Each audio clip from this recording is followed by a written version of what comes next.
Howdy guys, I wanted to talk about inflation. So this is spring of 2022 and the inflation has been pretty crazy for the last year or two, especially in housing prices, but kind of everything.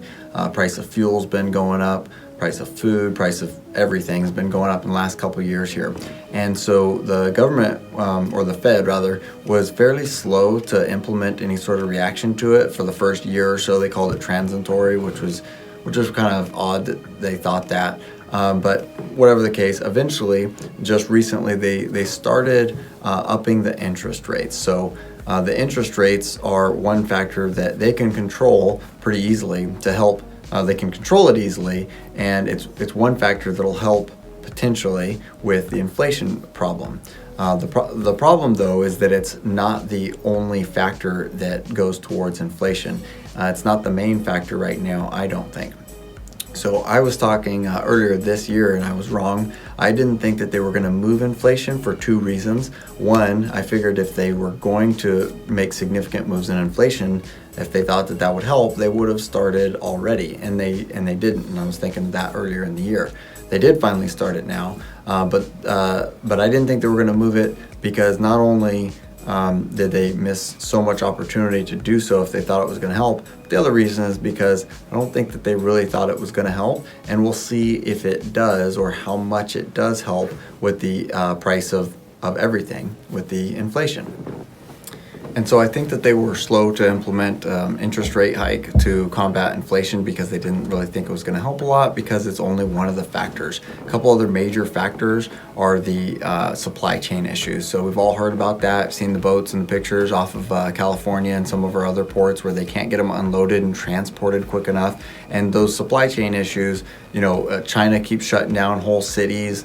The U.S. keeps shutting down whole cities, especially over the last couple of years. Less now, but it's still so backlogged that the supply chain issues just really driving stuff up with the supply and demand.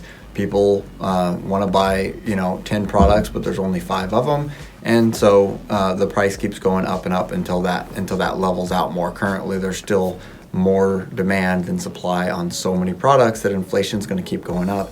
Even if the interest rates go up as well, people are still going to buy things if they can afford them. So, and then of course, not just the inflation of everything, but very specifically with fuel.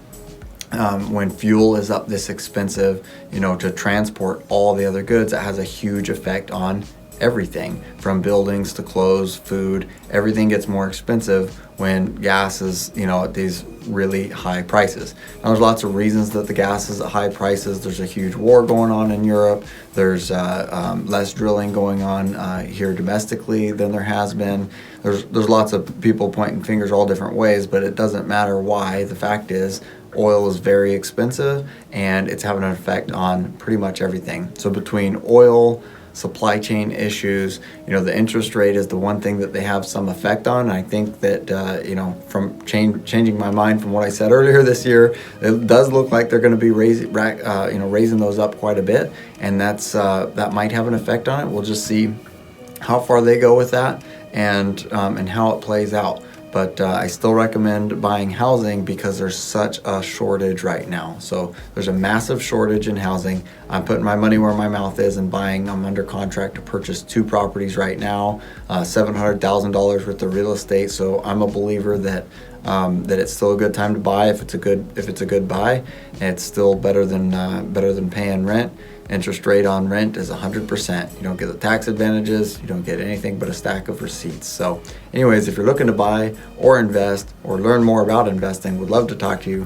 Follow me on YouTube, find my Facebook private investors group, reach out, and hope to hear from you soon. Thanks guys, have an awesome day.